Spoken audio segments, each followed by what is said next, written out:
தமிழ்நாடு 2026 தேர்தல் 360 அப்டேட்ஸ் நிகழ்ச்சிக்கு உங்களை வரவேற்கிறோம். இந்த நிகழ்ச்சியில ஒவ்வொரு மாவட்டங்களிலும் இருக்கக்கூடிய சட்டமன்ற தொகுதியில எந்தெந்த கட்சியில யார் யார் சீட்டுக்கு ட்ரை பண்றாங்க அப்படிங்கிற விஷயங்களை நம்ம தொடர்ந்து பார்த்துக்கிட்டு இருக்கோம். அந்த வகையில இந்த எபிசோட்ல என்ன தொகுதி பார்க்க போறோம்? வேலூர் பார்க்க போறோம். சொல்லியிருந்தோம். ஓகே, செந்தில் ப்ரோ ப்ராமிஸ் பண்ணபடி இந்த முறை வேலூரை பார்க்க போறோம். முதல்ல வணக்கம். ஆமா, வணக்கம். சமையல் எண்ணெய் மற்றும் உணவுப் பொருள் ஏற்றுமதியில் 20 ஆண்டு கால அனுபவம் பெற்ற ஸ்டார் எக்ஸ்போர்ட் ஹவுஸ் கயல் ஆக்ரோ ஃபுட்ஸ். வேலூர்ல எந்த தொகுதி பார்க்கலாம்? வேலூர்ல நம்ம மூத்த அமைச்சர், திமுகவின் முன்னோடி காட்பாடி. ஆமா, காட்பாடி அந்த தொகுதி தான் பார்க்கணும். ஒரு மரியாதையா அந்த தொகுதியில இருந்து ஆரம்பிக்கலாம். ஓகே, மரியாதை நிமித்தமா காட்பாடின்னு அப்படின்னு சொல்லியிருக்காரு. காட்பாடியை பொறுத்தளவுல திமுக கோட்டையா தான் இருந்திருக்கு. திமுக கிட்டத்தட்ட 9 முறை இங்க வெற்றி பெற்றிருக்காங்க. இதுல துரைமுருகன் அவர்களே 8 முறை வெற்றி பெற்றிருக்காரு.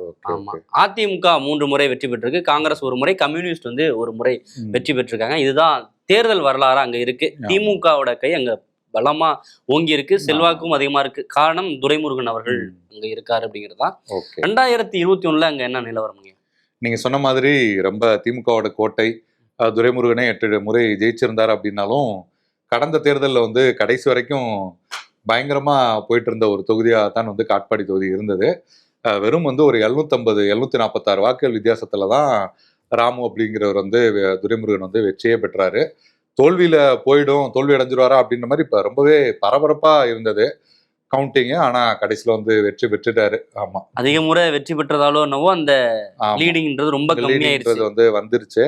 கலைஞர் கருணாநிதி இப்ப தமிழ்நாடு எடுத்துட்டோம்னா கலைஞர் கருணாநிதி 13 முறை ஜெயிச்சு வெற்றி பெற்றிருக்காரு அப்படின்னா அதற்கு அடுத்ததாவே துரைமுருகன் தான் இருக்காரு. 10 முறை ஜெயிச்சிருக்காரு. இந்த முறை போட்டிட்டா 11வது முறை. அந்த நாட்கள்லாம் கணக்கு பண்ணும்போது கலைஞரே தாண்டுவாரு. 8 முறை அப்படிங்கிறது காட்பாடியில மட்டும் 8 முறை. ஆமா, காட்பாடியில. அதனால நாட்கள் அடிப்படையிலனா அவரையே தாண்ட அளவுக்கு போறதுக்கான வாய்ப்பு இருக்கு. இனி ஒரு முறை அவர் வெற்றி பெற்றா அவர்தான் முதல் முன்னணியில இருப்பாரு. ஆமா, அதற்கப்புறம் செங்கோட்டையன் இருக்காரு. அப்படி போயிட்டு இருக்கு. நாம் தமிழர் பார்த்தோம்னா 2021 ஒரு 10,500 வாக்குகள் வாங்கியிருக்காங்க. 2024 நிலைமை என்ன? 2024 நாடாளுமன்ற தேர்தலை பொறுத்தவரை இந்த சட்டமன்ற தொகுதி அரக்கோணம் நாடாளுமன்ற தொகுதிக்கு உட்பட்ட தொகுதியா இருக்கு. திமுக சார்பா போட்டியிட்ட ஜெகத் ரட்சகன் கிட்டத்தட்ட 87,100 வாக்குகள் பெற்றிருந்தாரு. அதிமுக சார்பா போட்டியிட்ட விஜயன் 35,800 வாக்குகள் வாங்கியிருந்தாரு. பாமக சார்பா போட்டியிட்ட பாலு 28,800 வாக்குகள் வாங்கியிருந்தாரு. நாம் தமிழர் 14,600 வாக்குகள் வாங்கியிருக்காங்க. இதுதான் 2024 நிலவரம். 2026 இங்க யாரெல்லாம் சீட்டுக்கு ட்ரை பண்றாங்க? 2026 அபியஸா துரைமுருகன் நிற்பதற்கான வாய்ப்புகள் இருக்கு. ஆனா உடல்நிலை உள்ளிட்ட விஷயங்களால அவர் நிக்கலைன்னா அவர் தன்னோட மருமகள் அவங்களுக்கு சீட் கேட்கிறாங்க அப்படின்ற விஷயங்கள் வருது. அதனால பெரும்பாலும் அப்படி யாருக்காவது தான் கொடுப்பாங்க. ஒன்னா அவர் நிப்பாரு, இல்லைன்னா மருமகளுக்கு. ஆமா, அந்த மாதிரி வாய்ப்புகள் இருக்குன்றாங்க. அதிமுக கடந்த முறை ஒரு 750 வாக்குகள்ல வெற்றி வாய்ப்பை தவறவிட்ட ராமு இந்த முறை நான் கண்டிப்பா ஜெயிப்பேன். அவர் மீண்டுமே நிக்கிறதுக்கான முயற்சிகள்ல இருக்காரு. அவர் போட்டியிடுறதுக்கு வாய்ப்பு அதிகமாவே இருக்குன்றாங்க. நாம் தமிழர் கட்சியில அண்ணன் அறிவிச்சிட்டாரு வேட்பாளர். நீங்க சஸ்பென்ஸே கிடையாது, சஸ்பென்ஸுக்குள்ளே நீங்க போக தேவையில்லை, நானே அறிவிச்சிறேன்னு அறிவிச்சிட்டாரு. திருக்குமரன் அப்படிங்கிறவரு வேட்பாளராக அறிவிக்கப்பட்டிருக்காரு. தமிழக வெற்றி கழகத்தை பொறுத்த வரைக்கும் காட்பாடி தொகுதிக்கான பொறுப்பாளராக இருக்க, மாவட்ட செயலாளராக இருக்க நவீன், அப்புறம் கருணாகரன் இருக்காரு இணைச்செயலாளர், அப்புறம் இன்னொரு நவீன் இருக்காரு. இவங்கள யாராவது வேட்பாளர் நிக்கிறதுக்கான வாய்ப்புகள் இருக்கு. பெரும்பாலும் நவீன் அவர் நிற்பதற்கான வாய்ப்புகள், மாவட்ட செயலாளர் வாய்ப்பு இருக்குன்றாங்க. தொகுதி மக்கள் இங்க சமூக மக்களா யார் யார் இருக்கா? இந்த தொகுதியை பொறுத்தவரை வன்னியர் மக்கள் பெரும்பான்மையா இருக்காங்க. அதற்கடுத்து பார்த்தோம்னா பட்டியலின மக்கள், முதலியார், தெலுங்கு பேசக்கூடிய பிற சமூக மக்களும் பரவலா இருக்காங்க. இவங்க தான் இந்த தொகுதியை பொறுத்தவரை வெற்றியை தீர்மானிக்கக்கூடிய சக்தியா இருக்காங்க. இதுதான் காட்பாடி தொகுதியுடைய நிலவரம். காட்பாடி பார்த்துட்டோம், அப்படியே பக்கத்துல வேலூரையும் போயிடலாம் அப்படின்றதுதான். வேலூருமே நீங்க சொன்ன மாதிரி திமுக தான் அதிக முறை ஜெயிச்சிருக்காங்க. 7 முறை திமுக ஜெயிச்சிருக்காங்க. காங்கிரஸ் 4 முறை, அதிமுக 2 முறை, தமாக 2 முறை, சுயேட்சை 1 முறை அப்படின்னு வெற்றிகளை குவிச்சிருக்காங்க. இங்கேயுமே திமுக தான் அதிக முறை வெற்றி பெற்றிருக்காங்க. 2021 இங்க யார் எவ்வளவு வாக்கள் வித்தியாசத்துல வெற்றி பெற்றாங்க? 2021 பொறுத்தவரை திமுக சார்பா கார்த்திகேயன் போட்டியிட்டாரு. அதிமுக சார்பா அப்பு அப்படிங்கிறவர் போட்டியிட்டாரு. கிட்டத்தட்ட 2 பேருக்குமான வித்தியாசம் 9,100 வாக்குகள் இருந்தது. நாம் தமிழர் இங்க 8,500 வாக்குகள் வாங்கியிருக்காங்க. மக்கள் நீதி மையம் 7,500 வாக்குகள் வாங்கியிருக்காங்க. இதுதான் 2021 நிலவரம். 2024 இங்க என்ன நிலவரம்? 2024 பொறுத்த வரைக்கும் இது வந்து வேலூர் தொகுதி தான், வேலூர் நாடாளுமன்ற தொகுதி. கதிரானந்த் வந்து ஒரு 84,000 வாக்குகள் வந்து வாங்கியிருக்காரு அது கிட்ட. அதே போல பாஜக சார்பில் போட்டியிட்ட புதிய நீதி கட்சியோட நிறுவனர் ஏசி சண்முகம் அவர் ஒரு 65,000 அந்த அளவுக்கான வாக்குகள் வாங்கியிருக்காரு. அதிமுக சார்பில் போட்டியிட்ட பசுபதி வந்து ஒரு 12,000 அந்த அளவுக்கு தான் வாக்குகள் வாங்கியிருக்காரு. அதே போல நாம் தமிழர் வேட்பாளர் ஒரு 6,300 அந்த அளவுக்கான வாக்குகள் தான் வாங்கியிருக்காங்க. கிட்டத்தட்ட இந்த தொகுதியை பொறுத்தவரை பார்த்தோம்னா நாம் தமிழருக்கு ஈக்குவலா வாங்கியிருக்காங்க 11,000 12,000 வாக்குகள் அப்படிங்கிறது. அவருமே வந்து அங்கே வாணியம்பாடியில் இருக்கிற ஒரு டாக்டரு, மக்கள் மத்தியில் அறிமுகம் உள்ள ஒரு டாக்டர் கேண்டிடேட்டே ஒரு சர்ப்ரைஸா தான் எல்லாருமே பார்த்தாங்க. ஆனாலுமே கூட அவ்வளவு வாக்குகள் தான் வந்து வாங்கியிருக்காங்க. 2026 நிலைமை என்ன? 2026 பொறுத்தளவுல இங்க சிட்டிங் எம்எல்ஏவான கார்த்திகேயன் அவர் வந்து மீண்டும் ட்ரை பண்றாரு. முன்னாள் அமைச்சர் விஎஸ் விஜய் அவருமே வந்து இந்த முறை சீட்டை எதிர்பார்க்கிறாரு அப்படின்னு சொல்றாங்க. வேலூர் ஞானசேகரன் கிட்டத்தட்ட 4 முறை எம்எல்ஏவா இருந்திருக்காரு. காங்கிரஸ்ல தமாகலாம் 2 முறை இருந்திருக்காரு. அவர் இப்ப திமுக தான் இருக்காரு. அவருமே ட்ரை பண்றாரு. அதிமுக பொறுத்தவரை மாவட்ட செயலாளர் SRK அப்பு அவர் வந்து மீண்டும் ட்ரை பண்றாரு. போன முறை அவர் தான் போட்டிட்டாரு. அதனால அவருக்கான வாய்ப்புகளும் அதிகம் அப்படின்னு சொல்றாங்க.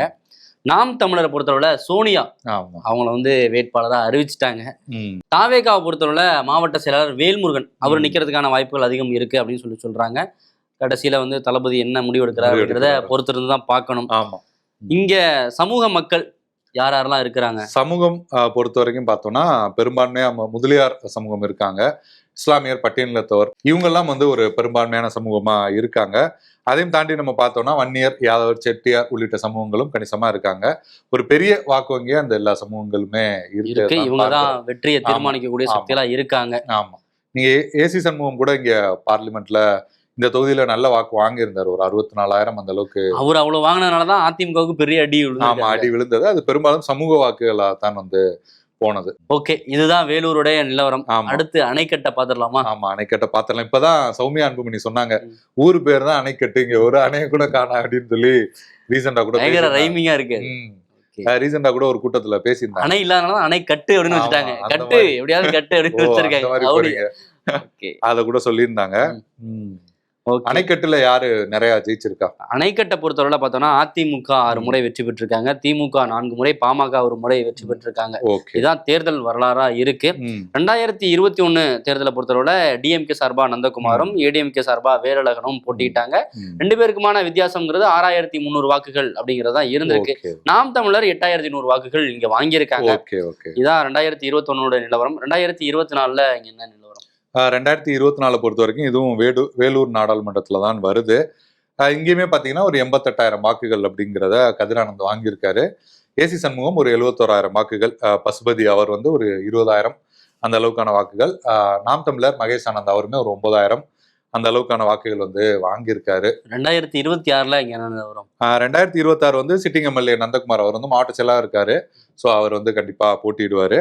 அதிமுகவில் பார்த்தீங்கன்னா ஏற்கனவே போட்டியிட்ட வேலூரோட புறநகர் மாவட்ட செயலாளர் வேலழகன் அவர் போட்டியிடுறதுக்கான வாய்ப்புகள் அப்படிங்கிறதா அதிகமா இருக்குன்றாங்க. மற்ற இடத்துல எல்லாம் நம்ம பார்த்தோம் நிறைய காம்படிஷன். நான் அடுத்த கேள்வி அதான் கேட்க வந்தேன். ஒவ்வொரு மாவட்டங்களையும் எனக்கு சீட்டு தாங்க நிறைய பேர் பார்த்தோம். இங்கேயுமே வந்து முயற்சிகள் அப்படிங்கிறத பண்ணுவாங்க. ஆனா அப்படின்ற மாதிரி தான் இருக்கு, ஒரு பிக்ஸ்டா தான் போற மாதிரியா தான் இருக்கு. நாம் தமிழரை பொறுத்த வரைக்கும் வந்து ரவிக்குமார் அவர் வந்து கேண்டிடேட்டா அறிவிக்கப்பட்டிருக்காரு. தமிழக வெற்றி கழகத்தை பொறுத்த வரைக்கும் நம்ம ஏற்கனவே பார்த்தோம், வேலூர் மேற்கு மாவட்டம் மாவட்ட செயலாளர் வேல்முருகன் பார்த்தோம். அவர் இல்லை இணைச் செயலாளர் ஸ்ரீனிவாசன் இந்த மாதிரி யாராவது ஒருவர் போட்டியிடுவதற்கு வந்து வாய்ப்பு அதிகமாவே இருக்கு. இங்க யார் வேணாலும் போட்டியிடட்டும், சௌமியா அன்புமணி கோரிக்கை முன் வச்ச மாதிரி யாராவது ஒரு அணையை கட்டி விடுங்க.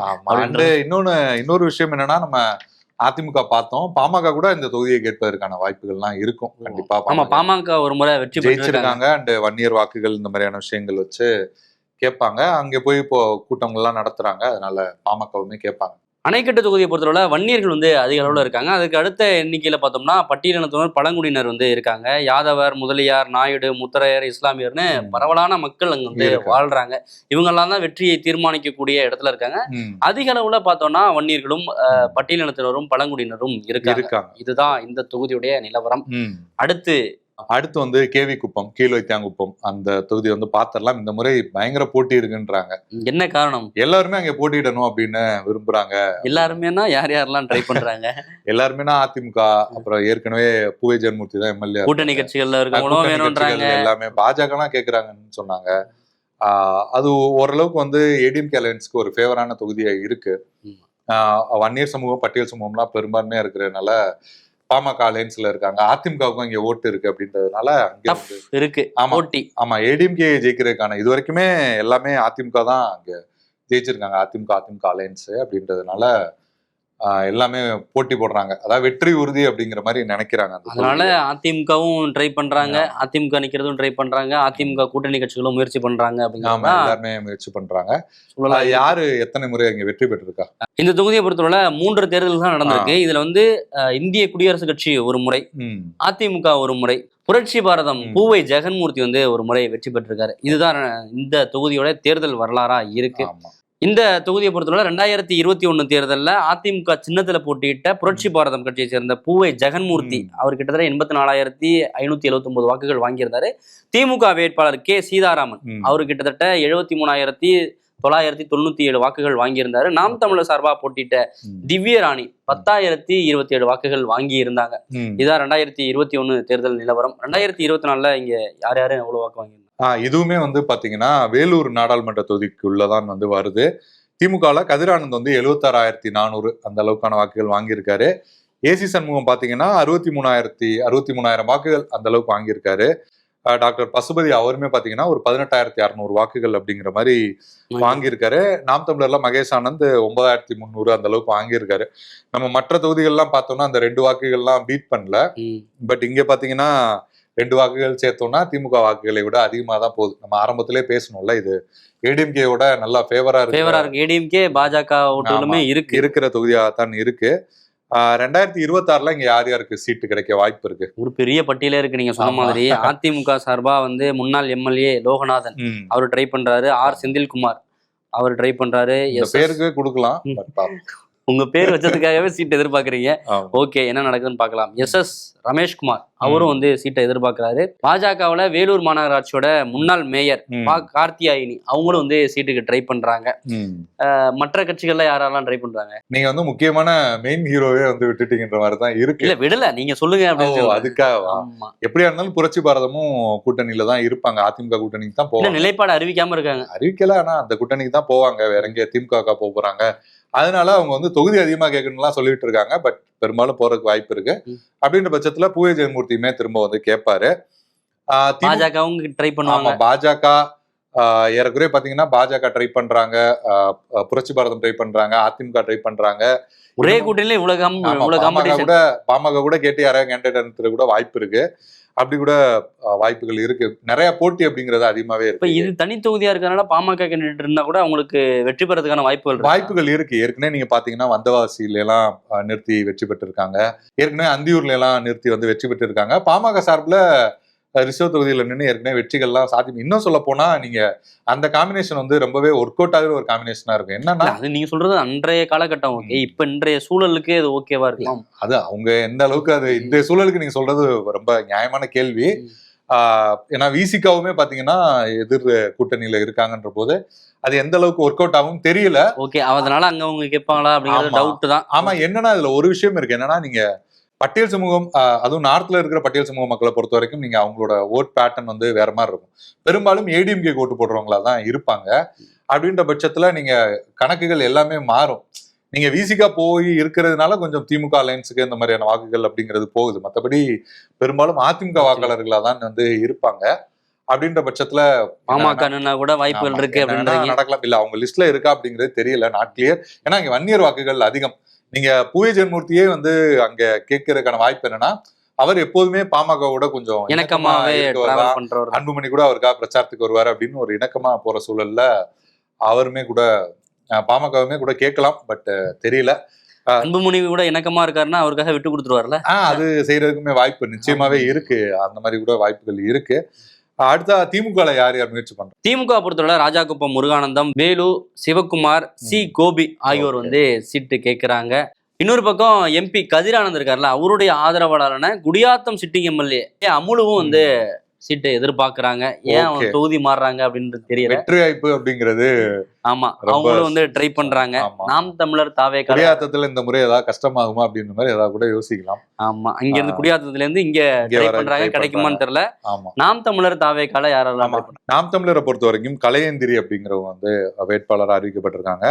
தாவேகால வந்து காட்பாடி கேவி குப்பம் இதுக்கான வேலூர் கிழக்கு மாவட்ட செயலாளர் நவீன் இருக்காரு, இணைச் செயலாளர் கருணாகரன், பொருளாளர் நவீன் இவங்கெல்லாம் இருக்காங்க. ஆனா ரிசர்வ் தொகுதியா இருக்கிறதுனால யார் இங்க நிக்க வந்து அதுக்கு வாய்ப்பு இருக்கோ அவங்க வந்து போட்டிடுவாங்க.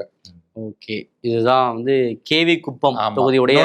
நான் தாவேகாவோட நிறைய கூட்டணிலாம் நிறைய பேர் வராங்க, அதெல்லாம் சொல்றாங்க. அப்படி கூட்டணிலாம் அந்த இன்னும் சொல்லிட்டு இருக்காங்களா? இன்னும் சொல்லிட்டு இருக்காங்க. இல்ல, இப்ப விஜய் பேசிட்டாரு, தனித்து வந்து போட்டிடுவோம். ஆமா, அது சொல்லியிருக்காங்க. ஆனா பாத்தீங்கன்னா இப்ப மருத்துவர் ராமதாஸ் அவங்களோட ஆதரவு தரப்பு, மண்டுட்டி ராமச்சந்திரன் ஆதரவு இருக்காங்க. இப்போ இந்த மாதிரி கிருஷ்ணசாமி இருக்காரு, ஆம்ஸ்டாங் மனைவி எல்லாம் பேச்சுவார்த்தை நடத்துறாங்கன்னு ஒரு விஷயம் வருது.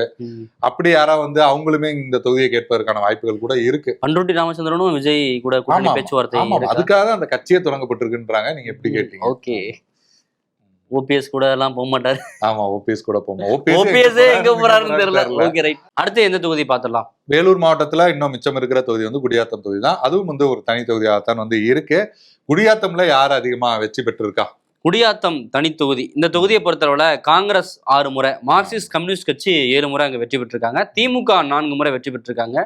அதிமுக 2 முறை வெற்றி பெற்றிருக்காங்க. 2021 தேர்தலை பொறுத்தவரை திமுக சார்பா அமுலு விஜயன் வந்து கேவி குப்பத்துக்கு ட்ரை பண்றாங்க அப்படின்னு சொல்லி இப்ப பார்த்தோம்ல, அவங்க வந்து இங்க வெற்றி பெற்றிருக்காங்க. ஓகே. திமுக சார்பா போட்டியிட்ட இவங்க வந்து கிட்டத்தட்ட 1,412 வாக்குகள் பெற்றிருக்காங்க. அதிமுக சார்பா பரிதா அவங்க வந்து 93,511 வாக்குகள் வாங்கியிருக்காங்க. நாம் தமிழர் சார்பா போட்டியிட்ட கலையேந்திரி அவங்க கிட்டத்தட்ட 11,834 வாக்குகள் வாங்கியிருக்காங்க. இதான் 2021 தேர்தலுடைய நிலவரம். 2024 என்ன நிலவரம்? இதுவுமே பாத்தீங்கன்னா வேலூர் நாடாளுமன்ற தொகுதிக்குள்ளதான் வருது. கதிரானந்த் வந்து இங்க ஒரு 1,14,000 அந்த அளவுக்கு வாக்குகள் வாங்கியிருக்காரு. ஏசி சண்முகம் வந்து ஒரு 58,500 அந்த அளவுக்கு வாங்கியிருக்காரு. டாக்டர் பசுபதி அவருமே வந்து 21,800 இந்த மாதிரி வாங்கியிருக்காரு. நாம் தமிழர் சார்பில் போட்டியிட்ட மகேஷ் ஆனந்த் ஒரு 10,000 வாக்குகள் அப்படிங்கிறத வாங்கியிருக்காரு. ஏறக்குறைய பாஜக அதிமுக வாக்குகள் சேர்த்தா கூட கதிரானந்த் வாக்குகள் வந்து பக்கத்துல கூட போகல முடியல. சோ அவங்களும் இந்த டேட்டா எல்லாம் பாத்துட்டாங்களா என்னன்னு தெரியல. அவங்க இருக்கும் போதுமே 2021 7,000 தான் அப்படி அவ்வளவுதான் போச்சு. சோ அதுதான் காரணமா என்னன்னு தெரியல. 2026 இங்க யாரெல்லாம் ட்ரை பண்றாங்க? அதான் நம்ம சொன்ன மாதிரி அவங்க அமுலுமே 2 இடத்துலயுமே முயற்சி பண்றாங்க. ஒருவேளை இங்க போட்டிடுங்கன்னா வேணாம்னு சொல்ல போறாங்க, கண்டிப்பா போட்டிடுவாங்கன்னு வச்சுங்களேன். அது போல மாவட்ட இளைஞரணி அமைப்பாளர் ராஜமார்த்தாண்டன், மாவட்ட துணை செயலாளர் பிரபாத் குமார் அவருமே வந்து முயற்சி பண்றாரு. அதே போல முன்னாள் எம்எல்ஏ ஜெயந்தி பத்மநாபன் இவங்களுமே அதிமுகல இருந்து திமுக வந்து வந்திருக்காங்க. அமமுக எல்லாம் போனாங்கன்னு நினைக்கிறேன். திமுக வந்து இருக்காங்க. கண்டிப்பா அவங்களுமே சீட்டுக்கான முயற்சிகள்ல இருக்காங்க. அங்க இருந்து வந்திருக்காங்கன்னா அவங்களுக்கு கொஞ்சம் ஒரு ப்ரிஃபரன்ஸ் கொடுப்பாங்க. இப்படியே ப்ரிஃபரன்ஸ் கொடுத்தா தமிழ்நாட்டுல கிட்டத்தட்ட ஒரு 90 தொகுதி வந்து அதிமுகல இருந்து வந்தவங்க, அமமுகல இருந்து வந்தவங்க. ஏங்க இப்ப திமுகல இருக்கக்கூடிய பல மினிஸ்டர்கள் வந்து அதிமுகல இருந்து வந்தவங்க தான். இப்ப திரும்பி வைத்திலிங்க வந்திருக்காரு. இப்ப நிறைய பேர் வந்திருக்காங்கல்ல. அப்படி இல்ல, ஒரு 8 பேர் இருக்கிறதுக்கும் ஒரு 80 பேர் இருக்கிறதுக்கு வித்தியாசம் இருக்குல்ல. அதனால ஓகே.